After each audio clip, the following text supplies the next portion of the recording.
नमस्कार, आप देख रहे हैं धाह न्यूज और मैं हूं अभिषेक मिश्रा। 2024 के लोकसभा चुनाव के लिए इंडिया बनाम एनडीए, इस लड़ाई को मजबूती से लड़ने के लिए भारतीय जनता पार्टी ने अपने कुनबे का विस्तार किया है। भारतीय जनता पार्टी अपने कुनबे में नए राजनीतिक दलों को शामिल करा, नए राजनीतिक दलों को ले आई है राष्ट्रीय स्तर पर भी, और बिहार में भी कई राजनीतिक दलों को बीजेपी ने शामिल किया है। लेकिन भारतीय जनता पार्टी के लिए सबसे बड़ी मुश्किल शायद यही सहयोगी दल बनने वाले हैं। चाचा पहले से थे और भतीजे को साथ लाना भारतीय जनता पार्टी के लिए मुश्किल का सबब है। अब चाचा ने भी डिमांड शुरू कर दी है सीटों की, और चाचा ने जो कहा है वो भारतीय जनता पार्टी के लिए मुश्किल हो सकती है। टेंशन बीजेपी की बढ़ सकती है। दरअसल चिराग पासवान की पार्टी तो 10 सीट मांग ही रही थी। चिराग पासवान की पार्टी कह रही थी साहब 6 सीट तो हम 2019 में लड़े थे, वो तो चाहिए ही चाहिए। लेकिन तब तो नीतीश कुमार के पास 17 सीटें थी। उन सीटों का क्या होगा? उसमें से तो एक हिस्सा चाहिए, यानी 3-4 सीटें और चाहिए, 10 सीट। दूसरी तरफ पशुपति पारस ने एक इंटरव्यू दिया है अखबार को, और उस अखबार को दिए इंटरव्यू में पशुपति पारस ने साफ तौर पर यह कहा है, 2 टूक ये कहा है कि बिहार में अगर, माफ कीजिएगा, अगर सीट शेयरिंग होता है, सीटों का बंटवारा होता है एनडीए में, तो हमें 1-2 सीट अतिरिक्त भी मिल सकती है।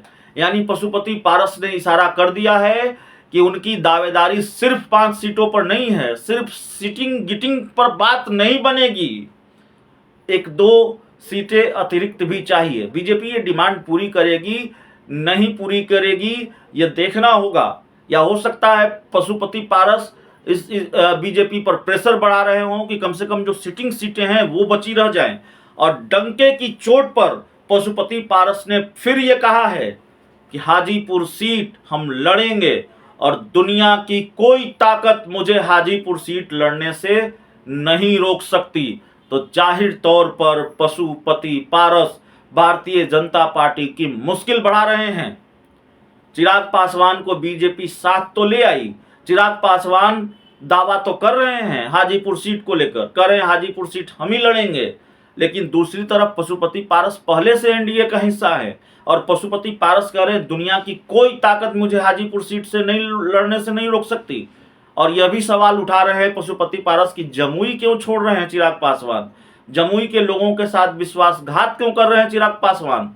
10 साल तक जमुई के जिन लोगों ने सांसद बनाकर रखा उनको क्यों छोड़ रहे हैं चिराग पासवान। तो चाचा और भतीजे के बीच जो जंग है वो तेज हो चली है, बावजूद कि आप सब ने देखा कि कैसे एनडीए की बैठक में चिराग पासवान ने झुककर चाचा का आशीर्वाद लिया, और चाचा ने भी बड़े मन से, खुले मन से भतीजे को आशीर्वाद दिया। लेकिन फिर 2 दिन बाद प्रेस कॉन्फ्रेंस करके यह भी कह दिया यह संस्कार है, इसको राजनीति से नहीं जोड़ा जाना चाहिए। और तब भी पशुपति पारस ने उस प्रेस कॉन्फ्रेंस में कहा किसी भी हाल में हाजीपुर सीट लड़ेंगे, दुनिया की कोई ताकत नहीं रोकेगी। सिटिंग गिटिंग की बात लगातार कर रहे हैं। और सबसे महत्वपूर्ण बात इस नए इंटरव्यू में जो पशुपति पारस ने कही है वो यह भी कहा है कि किसी भी हाल में चिराग पासवान से समझौता नहीं होगा, उनसे दोस्ती नहीं होगी, यह संभव नहीं है। और इस बात को फिर दोहराया है कि दल टूटता है तो जुट जाता है, दिल टूटता है तो नहीं जुटता है। तो पशुपति पारस का दिल टूटा हुआ है, और टूटा हुआ दिल जुटेगा नहीं। मौजूदा वक्त में पशुपति पारस यही कह रहे हैं। तो 5 से ज्यादा सीटों पर पशुपति पारस की दावेदारी, उन्होंने दावा ठोक दिया है। बहुत बहुत धन्यवाद।